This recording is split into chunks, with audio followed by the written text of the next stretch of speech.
আজকে খুব সহজ একটি রেসিপি নিয়ে এসেছি, যে রেসিপির উপকরণগুলো প্রায় সব বাসায় থেকে থাকে। এই রেসিপিটি আপনারা বিকালে স্ন্যাক্স হিসাবে কিংবা বাচ্চার টিফিনে দেওয়ার জন্য বানাতে পারেন। প্রথমে আমি চুলায় একটা পাতিল বসিয়ে তাতে 1.5 কাপ পরিমাণ পানি দিয়ে দিয়েছি। পানিটা বলক আসলে এখন নুডলস দিয়ে দিচ্ছি 1.5 পিস মতো।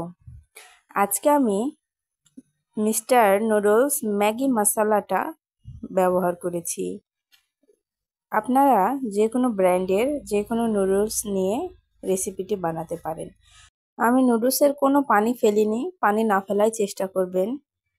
এখন নুডলসটা খুব ভালোভাবে সিদ্ধ হয়ে গেলে নামিয়ে নিয়ে খুব ভালোভাবে ঠান্ডা করে নিয়েছি। এবার নুডলসের ভিতরে যে মশলার প্যাকেটটি থাকে সেই মশলা আমি 2 প্যাকেট দিয়ে দিচ্ছি, দিয়ে খুব ভালোভাবে মিশিয়ে নিচ্ছি। এখন দেখুন ছোট ছোট করে আমি পেঁয়াজ, রসুন ও কাঁচা মরিচ কেটে নিয়েছি। উপকরণগুলো আমি সব নুডলসের ভিতরে দিয়ে দিলাম। যেহেতু নুডলসটা আমি ভাঙিনি, বড় বড়ই রেখেছি, তার জন্য এক একটি করে উপকরণ দিচ্ছি এবং বারবার মিশিয়ে নিচ্ছি।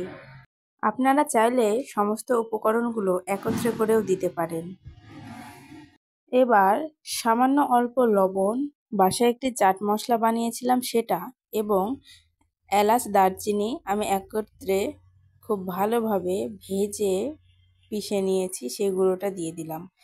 এখন একটি ডিম দিয়ে দেব। ডিমটা দিয়ে খুব ভালোভাবে মিশিয়ে নিচ্ছি।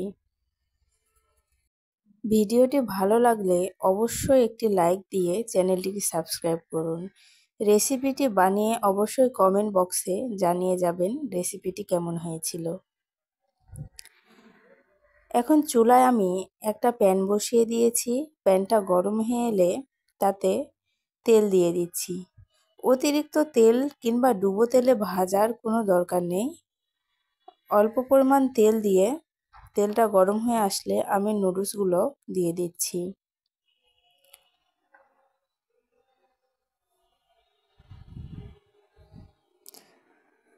আমি একটু বড় বড় সাইজের করেছি, তার জন্য 3টাতেই প্যানের জায়গা শেষ হয়ে গেছে। অল্প একটু নুডলস থেকে গেছে, ওইটা আমি পরবর্তীতে ভেজে নেব। এখন দেখুন নুডলসটা এক পিঠ লাল করে ভাজা হয়ে গেছে, তারপরে অন্য পিঠ আমি উল্টে দিচ্ছি। আপনারা অতিরিক্ত পাড়াপাড়ি করে উল্টাতে যাবেন না, যেহেতু নুডলসটা অনেক নরম হয়। এক পিঠ না ভালোভাবে ভাজা হতেই উল্টে দিলে নুডলসটা ভেঙে যাবে, গোটা হবে না। তার জন্য এক পিঠ খুব ভালোভাবে ভাজার পর আরেক পিঠ ভেজে নেবেন। আমি আরেকটু পরিমাণ ছিল, ওইটাও দিয়ে দিয়েছি। আমার মোট 4টি হয়েছে। এখন আমি কোয়েল পাখির ডিম দিয়ে দিচ্ছি। 4টির উপর 4টি কোয়েল পাখির ডিম দিয়েছি। অবশ্যই ডিম দেওয়ার আগে একটা জিনিস খেয়াল রাখবেন, যেন ডিমটা অন্য একটা বাটিতে ভেঙে নেবেন, কারণ কোয়েল পাখির ডিম অল্পতেই নষ্ট হয়ে যায়। ডিমটা দিয়ে কিছুক্ষণ ঢাকনা দিয়ে ঢেকে রাখার পর আমি আবার ঢাকনা তুলে উল্টে পাল্টে ভালোভাবে ভেজে নিচ্ছি। রেসিপিটি করার সময় দেখতে পাবেন পুরা বাড়ি সেন্টে ভরে গেছে। রেসিপিটি বানানোর সময় এমন একটি সুন্দর ঘ্রাণ বার হয় যে ঘ্রাণেই খেতে ইচ্ছা করবে। দেখুন আমি সার্ভ করে দেখাচ্ছি। এটা আপনারা বিকালে স্ন্যাক হিসেবে অথবা বাচ্চার টিফিনে দিতে পারেন। সস অথবা কাসুন্দি দিয়ে খেয়ে দেখতে পারেন, এটা আরও মজা লাগবে খেতে। ভিডিওটি ভালো লাগলে অবশ্যই একটি লাইক দিয়ে সাথেই থাকুন। ধন্যবাদ।